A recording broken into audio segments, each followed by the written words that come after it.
falo no lugar de psicanalista e vou falar dessa questão do limite sob a ótica da psicanálise tal como foi entendida por Freud, especialmente para quem se interessar, para quem quiser se aprofundar, quem ainda não tiver tido acesso, a obra fundamental do Freud, que fala do estabelecimento dos pilares da civilização humana, que é um mal-estar na civilização, que eu acredito que a maioria aqui já tenha tido acesso. Então, no mal-estar da civilização, a despeito de, em nenhum momento, nem no mal-estar da civilização, nem em nenhum momento da obra freudiana, está colocado o tema limite ou contenção, mas no mal-estar da civilização, em alguns outros momentos da obra do Freud, está colocada de uma maneira clara, de uma maneira incisiva, essa questão fundamental, que não é tratada sob essa forma de limite, o significante não é o limite, mas sim a contenção dos impulsos primários. É falar da construção da humanidade. A gente pode entender esse processo civilizatório, esse processo que é a função dessas duas instituições sociais, família e escola, o processo de educação, como sendo uma espécie de passagem fundamental, essencial para esse processo de hominização, para aquilo que nos torna humanos, a famosa passagem que está colocada em Lévi-Strauss e que o Freud retoma, da natureza para a cultura. Ou seja, a passagem daquilo que é natural, daquilo que é próprio da natureza, daquilo que a humanidade levou talvez 50 mil anos, para fazer essa passagem fundamental daquilo que é essencialmente animal, daquilo que é fundamentalmente biológico, para aquilo que passa a ser, a partir de um determinado momento na história da espécie humana, o que a gente chama de acesso à linguagem e, portanto, a entrada na cultura. Ou seja, essa passagem que a nossa espécie, que o Sapiens, levou alguns milhares de anos, cada bebê, cada indivíduo da nossa espécie, vai levar um determinado tempo, que não é nada mais, nada menos, talvez os 2 primeiros anos de vida, para fazer essa espécie de entrada dolorosa. O Freud chama o nascimento como a primeira expulsão do paraíso, o nascimento propriamente dito, a ruptura com o invólucro uterino, é a primeira expulsão do paraíso.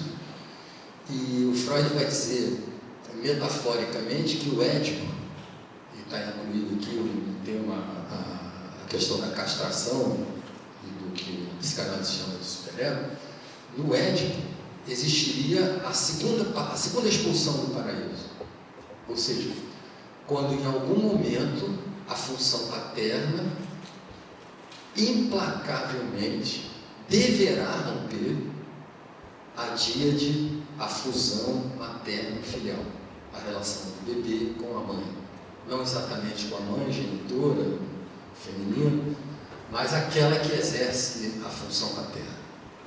Ora, a inauguração da condição do sujeito, a inauguração da humanidade se dá nessa dolorosa passagem da natureza para a cultura. E esse é o drama da humanidade desde que existe o universo. Lidar com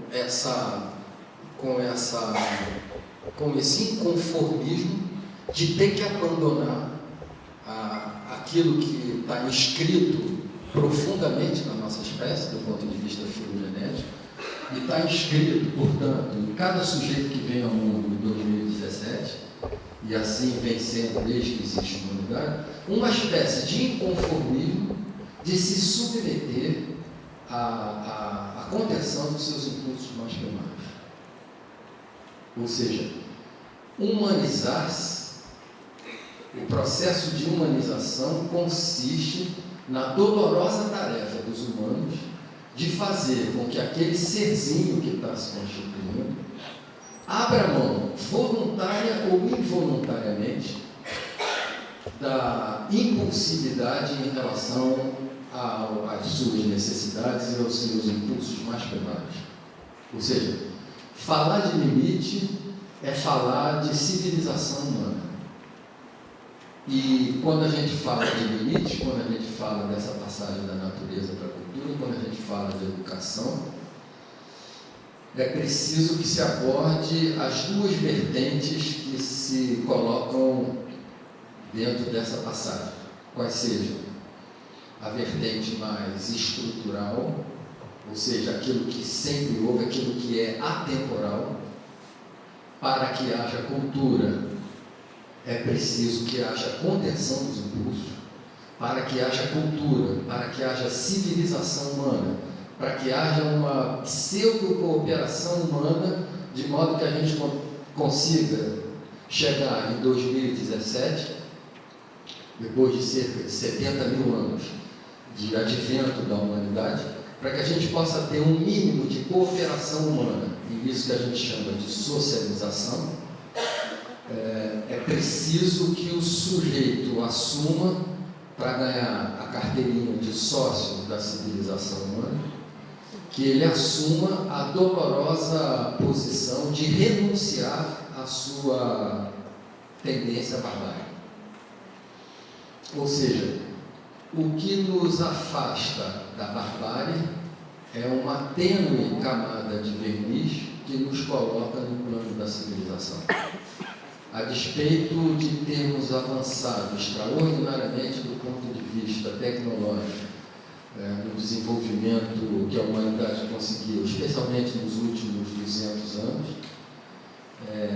foi preciso, e portanto estamos falando da possibilidade de renunciar à violência, renunciar à barbárie, renunciar à agressividade, em nome da cooperação, do acesso ao conhecimento e do desenvolvimento daquilo que a gente considera humano. E a despeito de todos os avanços tecnológicos que a humanidade conseguiu, mais recentemente na sua história, de uma certa maneira, continuamos na iminência de retroceder para a barbárie. Independentemente do nível de desenvolvimento econômico, do nível de desenvolvimento tecnológico que algumas nações conseguiram conquistar. Ainda assim, basta a gente ligar a televisão diariamente para dar conta do noticiário e da iminência da barbárie, não necessariamente no Afeganistão, no Oriente Médio ou em qualquer capital da Europa, mas na esquina onde a gente vive. E, portanto, estamos permanentemente, esse é um caráter atemporal da construção da civilização humana, nós estamos permanentemente na iminência do retorno à barbárie, do ponto de vista da humanidade e do ponto de vista da condição homogênea, da condição de cada indivíduo. Ou seja, cada indivíduo se coloca, a despeito de ter tido a passagem do acesso à linguagem, da entrada na cultura, de ter ganho a carteirinha de sócio da civilização humana, a despeito disso tudo, continuamos ainda numa espécie de limbo que colocamos um pé na civilização humana, mas bastaria tão somente que algumas circunstâncias, que algumas condições adviessem para que a barbárie se reinstalasse dentro de cada indivíduo. Basta o furto de uma bicicleta em qualquer esquina da nossa cidade, no sábado de escola de hoje, para que meia dúzia de humanos civilizados, educados, de classe média, socioeconomicamente bem instalados, alimentados, etc., passem a um linchamento de um sujeito negro, pobre, que tenha furtado a bicicleta, e retornem, sem que se dê conta, de uma maneira rápida e mágica, à condição da barbárie. A barbárie só pode ser contida, por isso que a gente chama de processo civilizatório, que institui dentro do psiquismo de cada criança aquilo que nós não vamos trabalhar isso do ponto de vista teórico da psicanálise, mas o que nós psicanalistas chamamos de superego, todo mundo sabe, é a instância psíquica que separa o bem do mal, que separa o certo do errado, que determina de dentro do próprio sujeito aquilo que do ponto de vista civilizatório pode ou não ser admitido, pode ou não ser feito, e que vai constituir uma espécie de código de ética interna. Código de ética que não veio instalado na composição genética de nenhum bebê, e que ele é transmitido na relação com os adultos à sua volta ao longo dos 5, 6 primeiros anos de vida, segundo Freud. Ou seja, esse código de ética que nos rege e que é instituído nos primeiros 5 a 6 anos de vida da criança é determinado exatamente pela capacidade, maior ou menor, pela competência, maior ou menor, dos adultos que estão à volta daquela criança, e que eventualmente a gente chama de família, e que mais extensivamente a gente vai chamar de escola, que vão constituir dentro daquela criança padrões do ponto de vista moral, que afastariam essa criança mais ou menos da barbárie, que vão diminuir mais ou menos a sua animalidade, que vão atenuar mais ou menos aquilo que filogeneticamente está inscrito na nossa espécie, agressividade, violência, e que nos manteve, enquanto espécie, hegemonicamente dominantes no nosso planeta até aqui.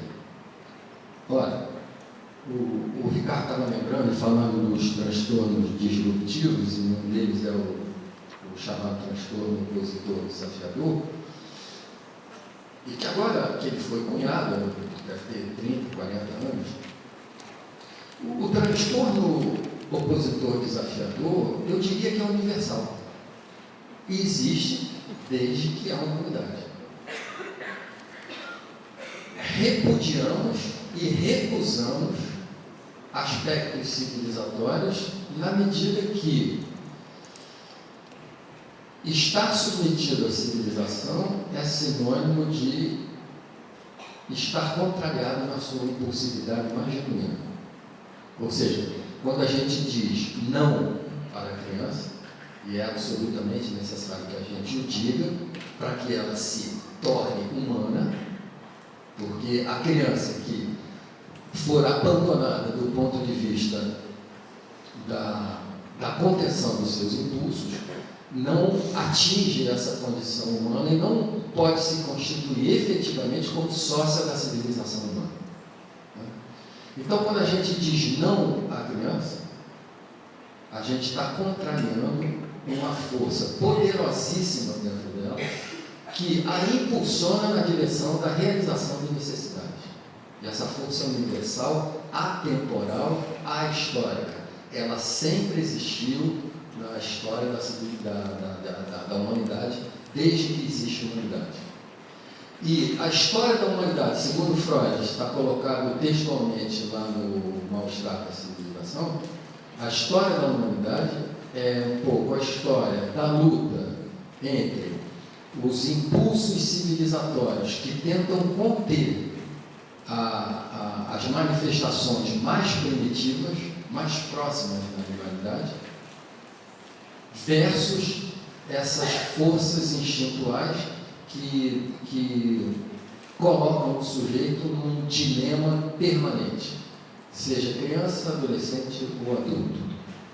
O dilema fundamental que produz as maiores angústias do ponto de vista emocional são as angústias ligadas ao dilema entre, por um lado, conter a minha impulsividade em nome de adentrar o processo civilizatório, de ser aceito pelos meus pares da escola, na civilização humana, na família de uma maneira geral, porque para me tornar sócio, cooperador dessa comunidade, da escola ou da família, eu tenho que abrir mão das minhas garras e dos meus caninos. Eu tenho que abrir mão da minha violência, da minha raiva, e do meu desejo onipotente narcísico de que o mundo funcione à imagem e semelhança do meu desejo. É assim que a educação infantil funciona. Que, para que respeitamos e acatamos, entendemos as suas necessidades, a sua demanda tirânica de que o mundo funcione à imagem e semelhança do seu desejo, mas lamento te dizer que nessa escola, nessa família, nessa comunidade, nesse condomínio ou nessa civilização humana, você lamentavelmente, dolorosamente, deverá abrir mão desses impulsos narcísicos. E entendemos que essa tarefa é uma tarefa complicadíssima e dolorosa para você de 2, 3, 5 ou 50 anos.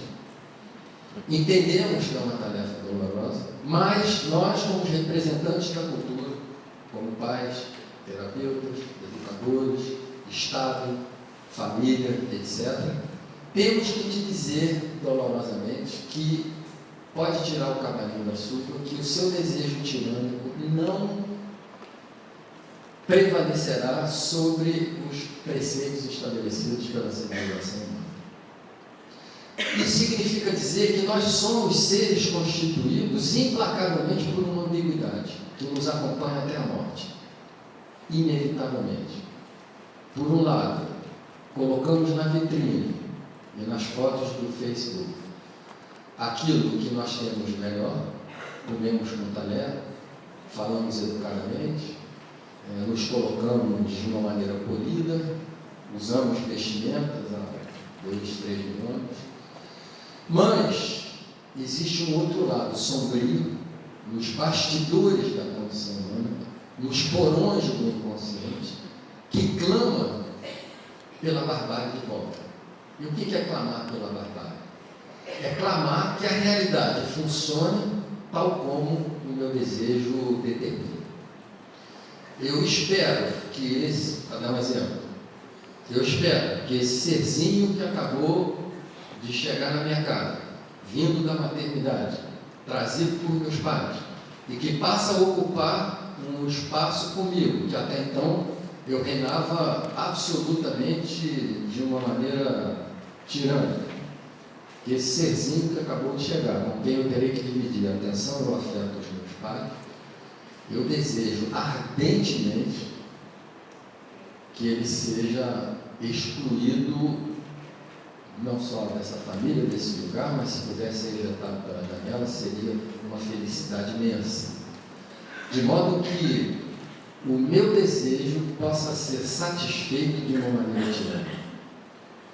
O Freud fala no Mal-Estar da Civilização sobre os 3 golpes narcísicos pelos quais a humanidade teria passado, que são o golpe desferido pela ciência na Idade Média, quando Galileu vai apresentar a queda da teoria geocêntrica e diz: olha, lamento informar, mas a Terra não é centro do universo. Depois vem Darwin e diz: olha, lamento informar, mas nós não somos absolutamente espécie superior, droga nenhuma. Somos tão somente o produto de uma transformação evolutiva, biológica, que tem levado milhares de anos. Então, o homem colocado no centro do universo, pela ciência até Galileu, o homem colocado no centro da Terra, essa suposta hegemonia narcísica de nos colocar como uma espécie hegemônica, e o Freud acrescenta um terceiro golpe narcísico, diz o homem no centro do próprio homem também. Além de centro do universo, centro da Terra, do ponto de vista biológico das espécies, o homem ainda tem a pretensão de ser o centro de si mesmo. E o Freud vai dizer: o homem não é senhor na sua própria casa. Querendo dizer com isso que o que determina o sujeito não é a sua consciência. E, portanto, Freud lamentava, mas ele afirmava que querer não é poder.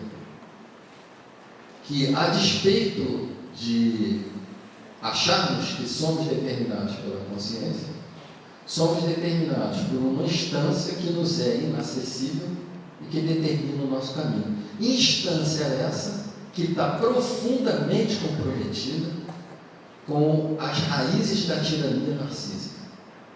A pretensão narcísica de sermos o centro do universo, sermos o centro do planeta e sermos o centro de nós mesmos. Isso está escrito em cada indivíduo.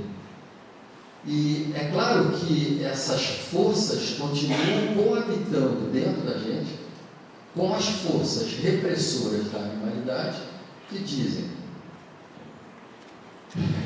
contente-se com a sua insignificância dentro do cosmos, dentro do planeta, dentro dessa instituição, dentro dessa cidade, dentro desse casamento, dentro dessa escola. Somos, a um só tempo, seres que temos que lidar com a nossa mais absoluta insignificância e, paralelamente, com uma tirania narcísica que nos impulsiona permanentemente na direção da realização dos nossos desejos inconscientes mais profundos, mais primitivos e inconfessos. E a sexualidade seria o palco onde se protagonizaria essas realizações inconscientes, a maior parte do tempo impedidas pelos freios civilizatórios.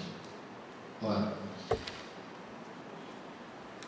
educar, estabelecer limite, é fundamentalmente estabelecer a moldura psíquica necessária para o sujeito se constituir como um humano. E constituir-se como humano já cria, imediatamente, com a inauguração da humanidade, um efeito colateral que é chamado pelo Freud de neurose.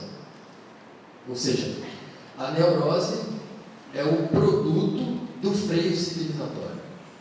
A princípio, universalmente, somos todos neuróticos, porque supostamente fomos freados pela civilização, pelo nosso superego, que vai dizer a maior parte do tempo não para os nossos impulsos mais primitivos. E quando eu estou falando de impulsos mais primitivos, eu estou falando não só de sexualidade, mas a maneira como a gente se alimenta, por exemplo. Então, por um lado, o impulso mais primitivo diz se empanturra de açúcares e as maravilhas que tem na gastronomia do dia a dia, e ao mesmo tempo o superego diz: vai engordar, não pode, vai morrer de coração. Tal. Nós somos permanentemente divididos, permanentemente fragmentados, por isso que vai se constituir, do ponto de vista neurótico, na satisfação a dois senhores internos simultaneamente. Nós somos servos de dois senhores simultaneamente que se contradizem nas determinações internas.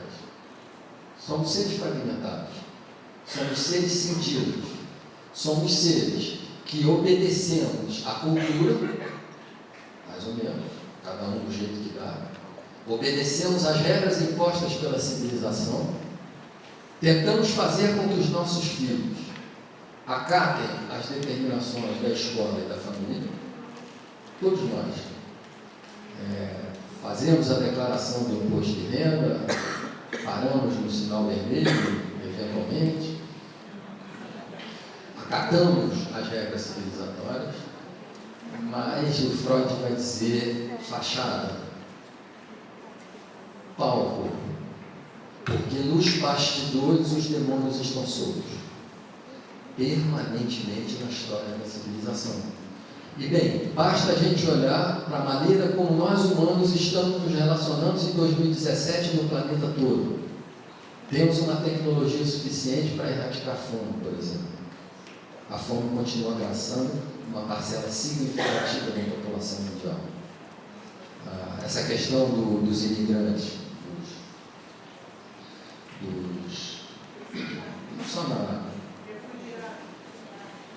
dos refugiados, e de uma maneira generalizada no planeta. Pode ter um foco mais aqui, mais acolá, na Europa, no México, Califórnia, etc.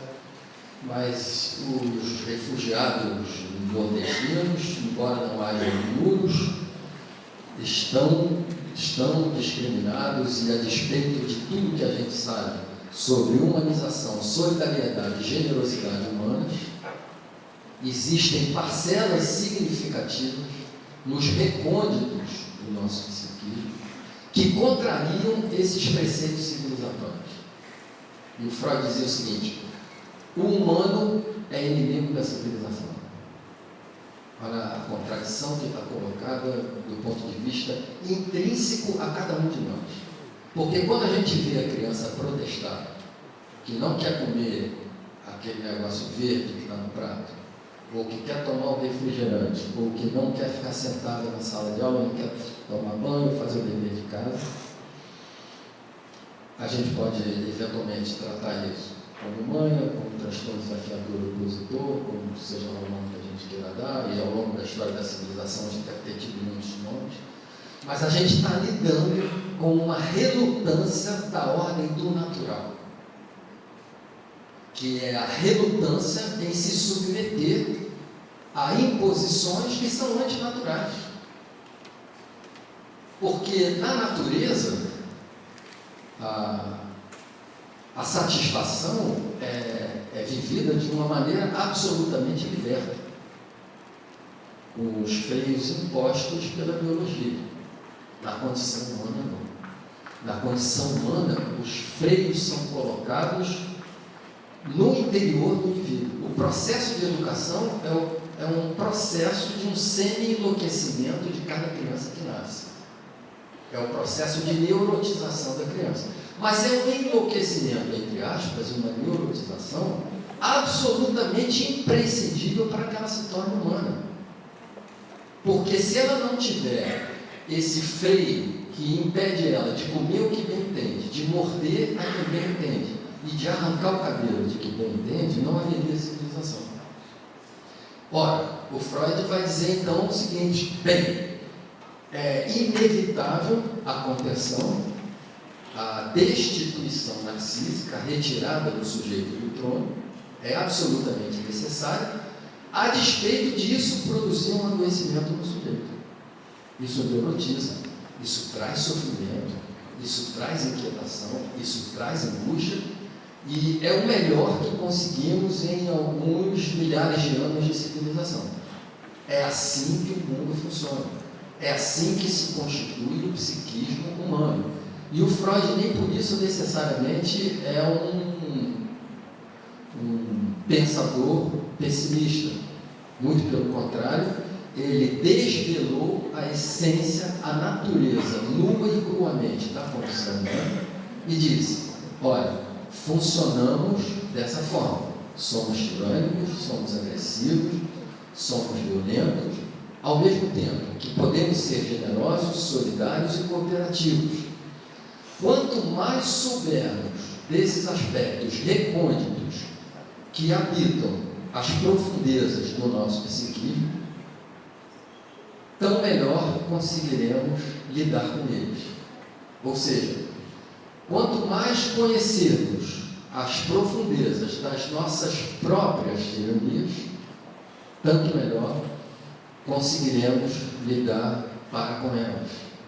A grande dificuldade das famílias de fazerem essa contenção dos impulsos primitivos das crianças e dos adolescentes se constitui num aspecto que é talvez um pouco conjuntural, que diz respeito aos últimos 50 anos de história da humanidade, em que as variáveis da cultura se transformaram em função dos acontecimentos que a gente viveu na segunda metade do século XX para cá. Tudo bem, aspectos conjunturais.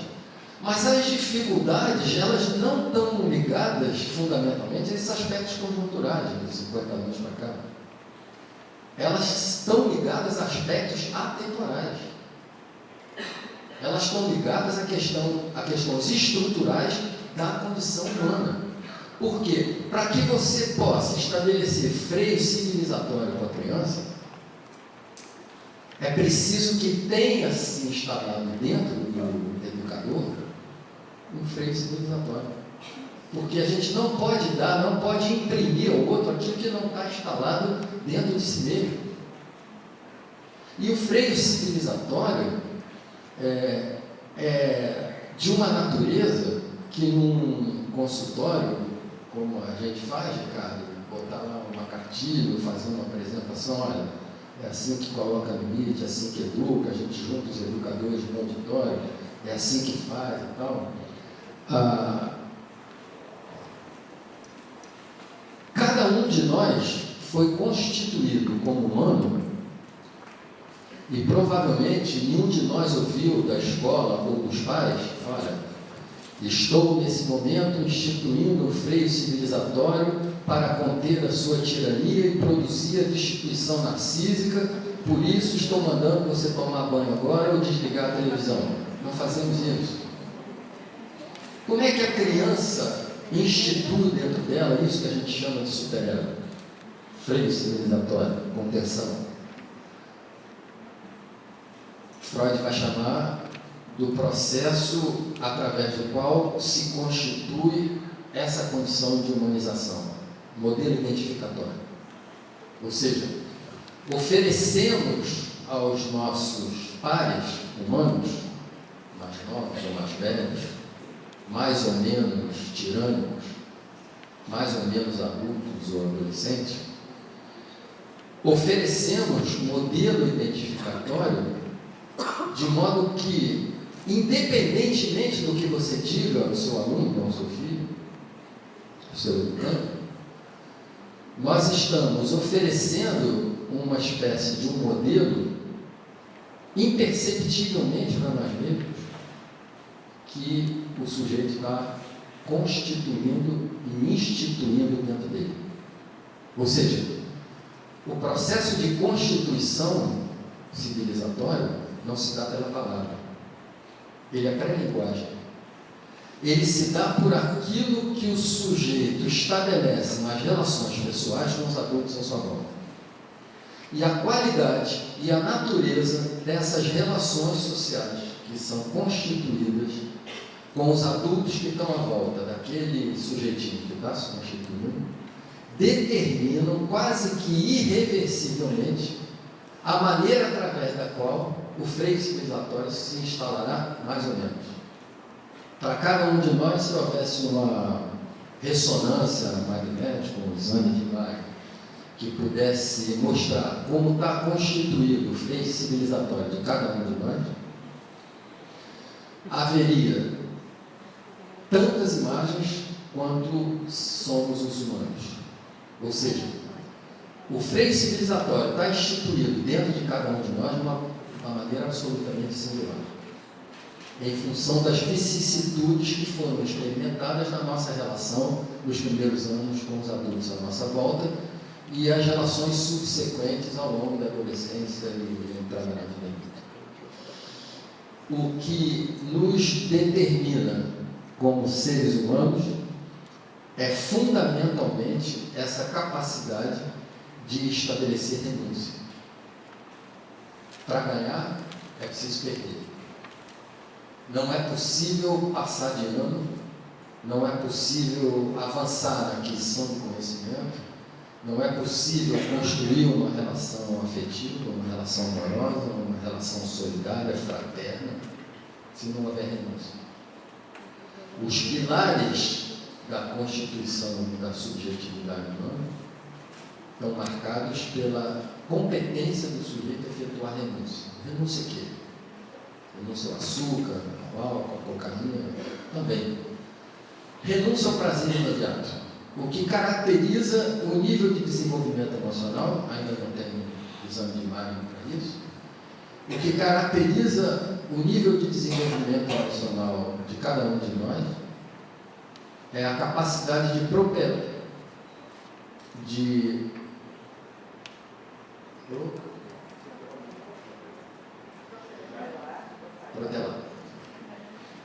O que constitui a competência do sujeito no seu desenvolvimento emocional é a capacidade de protelar o prazer imediato.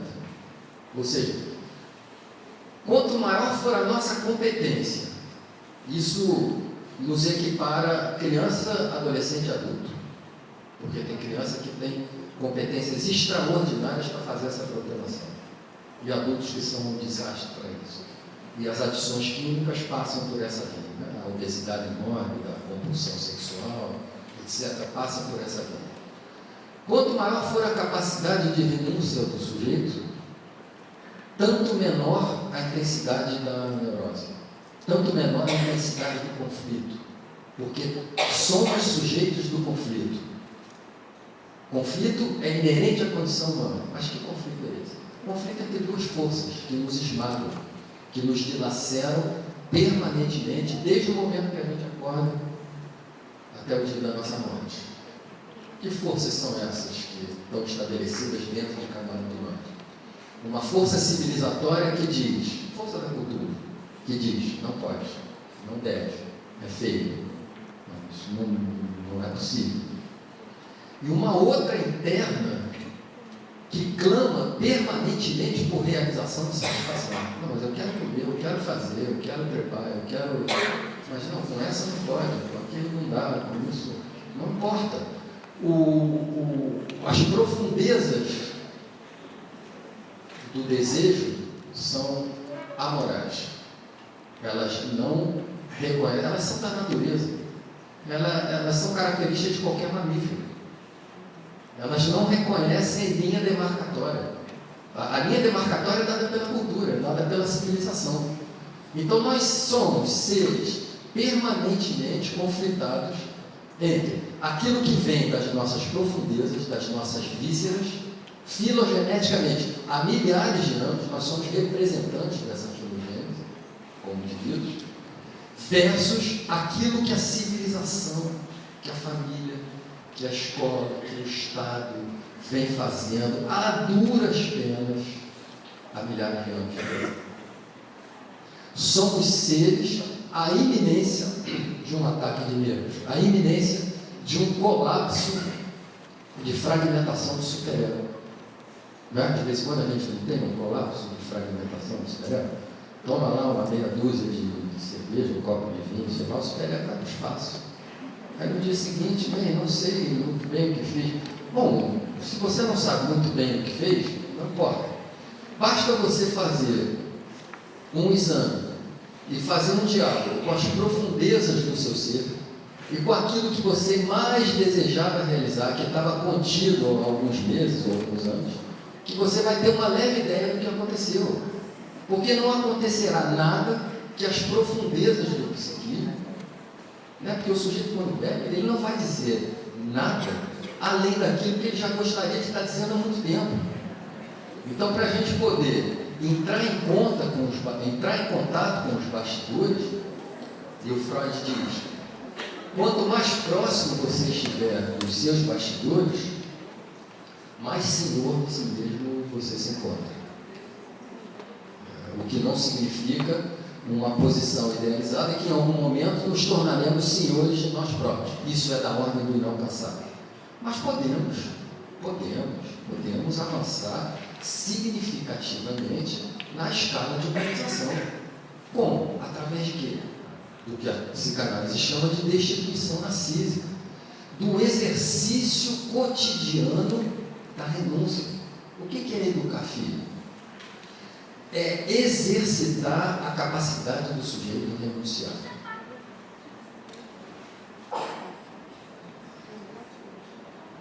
Renunciar à sua instintualidade mais primitiva. Porque criança quer jogar videogame, criança quer ter prazer, criança quer comer. E isso é absolutamente natural. A criança quer comer, a criança quer realizar os desejos. E em nada é diferente do adulto. Então você vê, olha a dificuldade do adulto, olha a dificuldade que o educador tem que ter. Por quê? Para além de ter que fazer a contenção dos seus próprios impulsos, comer aquilo que eu gostaria de comer, não trabalhar na segunda-feira, ou na terça, ou no mês todo, ou no ano todo, ou não ter que entrar em contato com as mazelas do cotidiano. Além disso tudo que está correndo aqui nas profundezas de cada um de nós, ainda temos que lidar com as resistências civilizatórias do serzinho que está dentro da nossa casa.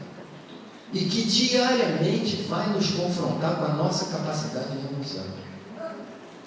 Porque ele vai repetir aquilo que a gente falou ontem, nós vamos ter que falar amanhã e depois de amanhã. E fazer às vezes com que o sujeito faça o dever de casa, que ele cumpra aquela trajetória acadêmica ali, mais ou menos, não precisa ser nada exuberante, mas tem que fazer o feijão com arroz. É uma luta cotidiana. Com o que a gente está lutando? Nós estamos lutando com alguma coisa que é da ordem do natural, que é da ordem da natureza humana, que é da ordem milenar, que nos constitui como essa espécie que está de passagem nesse planeta. Nós somos marcados por certas variáveis que nos determinam e que nos retiraram há 500 anos atrás do centro do universo, há 100 e poucos anos atrás do centro das espécies, e que o Freud, no início do século XX, nos retirou como donos de nós próprios. A psicanálise vem para dizer assim: não, filhinho, humano, você não se determina. Você é determinado por forças avassaladoras, inclusive especialmente do ponto de vista biológico. Forças avassaladoras que precisam ser razoavelmente delimitadas. Eu gosto de usar a metáfora da moldura.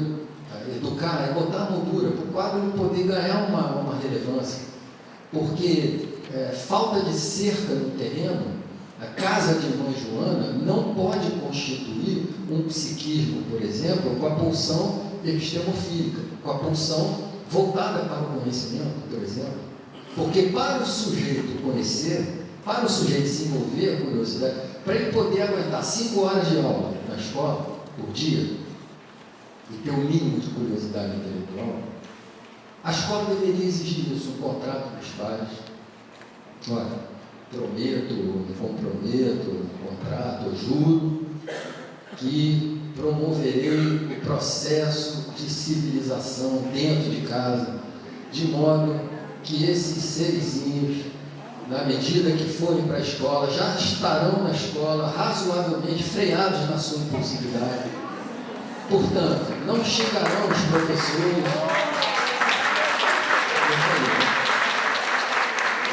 não xingarão os professores, não arrancarão os cabelos, não queimarão de braço, etc, etc. Só que